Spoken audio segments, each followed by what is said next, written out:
Hey guys, I just wanted to make a quick video to share some things that I think are helpful for someone who is running Boston for the very first time. So in this video, I'm just going to cover some logistics regarding the morning of the race. So I'm going to call this Boston Basics for the morning of the race, getting you to the starting line and getting your stuff where it needs to be. So Boston is amazing, like incredible, hands down, best race I've ever done. Everybody, I think, will say that. But it's tricky in that there's a lot of logistics and you can't just show up and run. It requires some prior planning.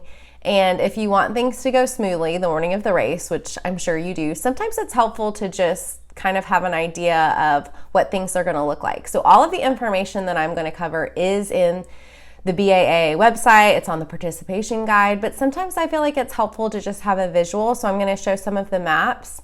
And I think it's also helpful sometimes to just hear from somebody who has been there before. So I'm going to share a couple of things. These are also questions that I'm a member of the Boston Marathon Facebook group, and I've seen a lot of these questions come up from other people. They're also questions that I had as I was getting ready to run Boston for the first time last year.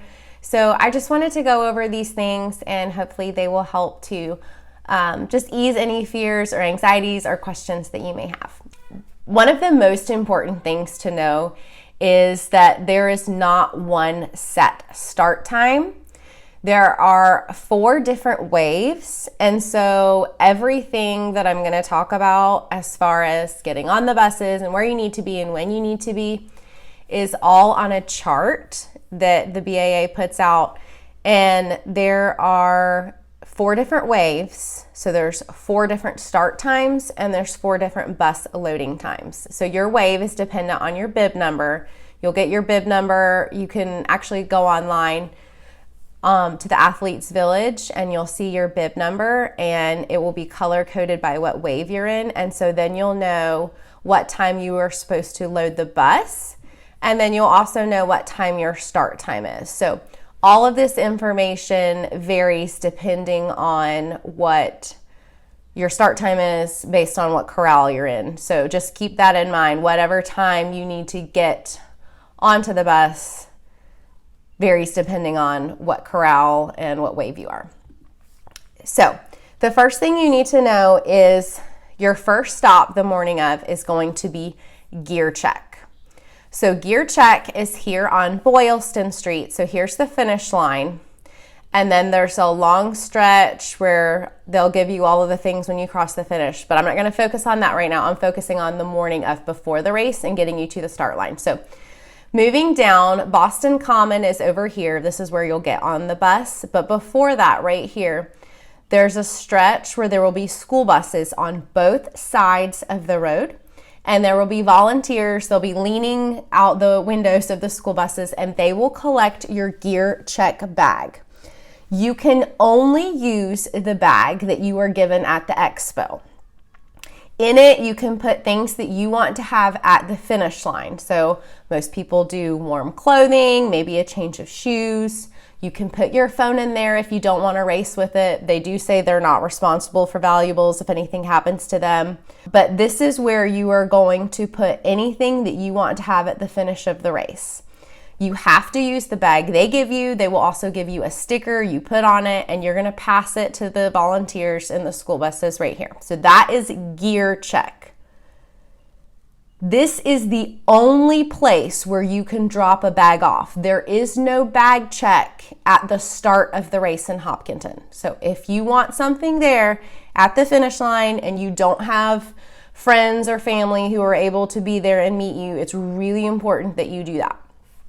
You're going to continue walking next down to Boston Common, which is a big park area. It's very pretty.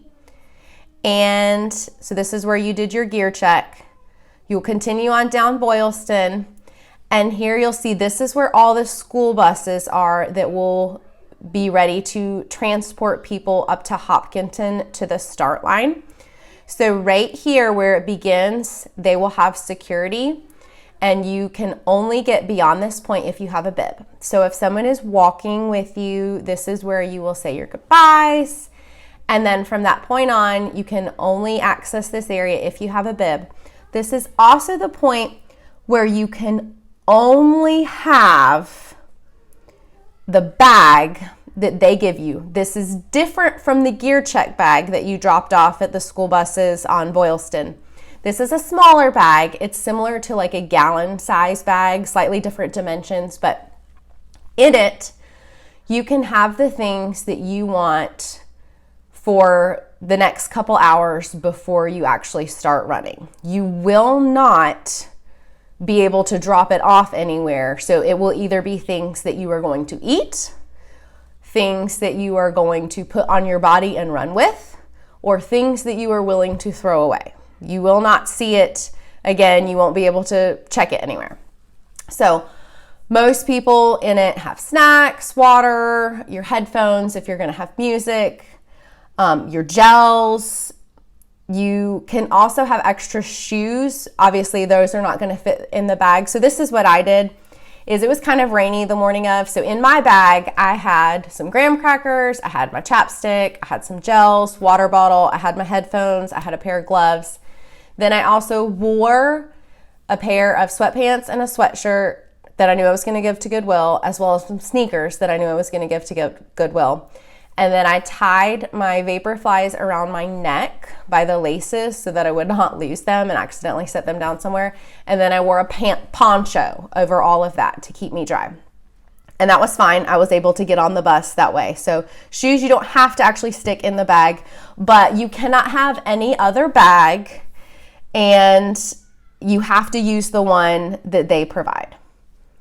Okay, so you're gonna load. Oh, they also have tons of porta potties here.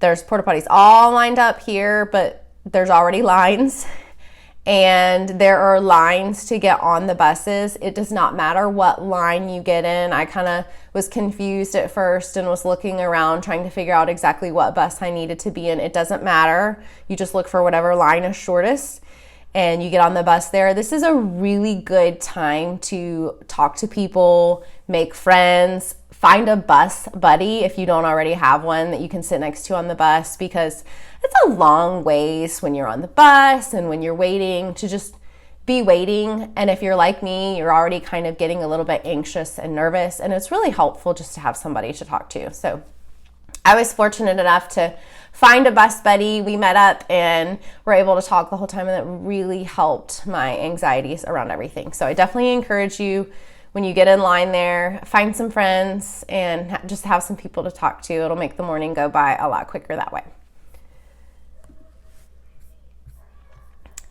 Okay, so the bus is going to drop you off. Our bus dropped us off right here at Hopkinton High School. And you will see all kinds of things here. There's not very much space, but I saw people doing strides, saw people stretching, all kinds of things. And then there's tons of porta potties. And that's the main thing, is everybody's just in line waiting for the porta potty.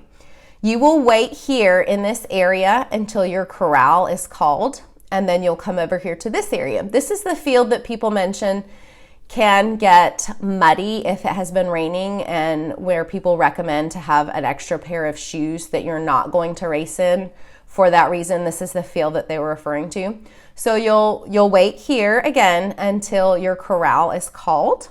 Then everyone's gonna line up here. Everybody's just crammed in. You'll see, it was very interesting. There were SWAT cars and just guys standing up out of armored vehicles. And that was something I had never experienced at a race before. But I really did appreciate, and it made me feel safe. I also really appreciated they had like MCs. They were playing music and just trying to get everybody pumped up. And I'll never forget, I was standing like right around here. We're waiting for our corral to be released so we can walk down. And one of the MCs said, "Don't think you can't get a PR here at Boston. Meb got a PR here at Boston. It can happen." And oh man, that just really got me so excited, because everybody talks about how tough it is, but to hear somebody say, "Hey, you can hit a PR." So anyway, that stands out as a special moment for me from this area. So they have everybody line up by your corrals, and then they will release you. And from that point, you will walk. Do not expect to be able to do any kind of warm-up run, because everybody is just crammed in together. You just kind of feel like cattle, like a pack of cows. And you have a walk down here. It's about a little under 3/4 of a mile all the way down this road. This is residential. It was so fun. There were already people out in their front yards tailgating, and just, it was awesome.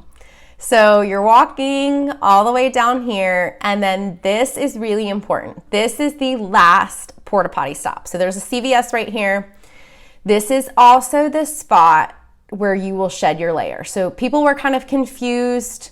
I remember people were starting to shed their layers up here. Like nobody really knew when we were supposed to do that. So when you see the CVS is really important for a couple reasons. CVS is your last porta potty chance. There are porta potties on the course, but if you want to go before the race starts, CVS is it. The CVS is your chance, your last porta potty stop. It's where you will shed your layers. There are volunteers there with big trash bags, and they will collect them to give them to Goodwill. That's where you just get rid of everything. That's the last stop. Then after the CVS, you will walk down here, and this is where they will have everyone ready to get started. And then it is go time. So I hope that this has been helpful. If it has, please give it a like and subscribe for more videos. And if you have questions or suggestions for another Boston Basics video, please be sure to comment below, and I'll try to include that in the next one.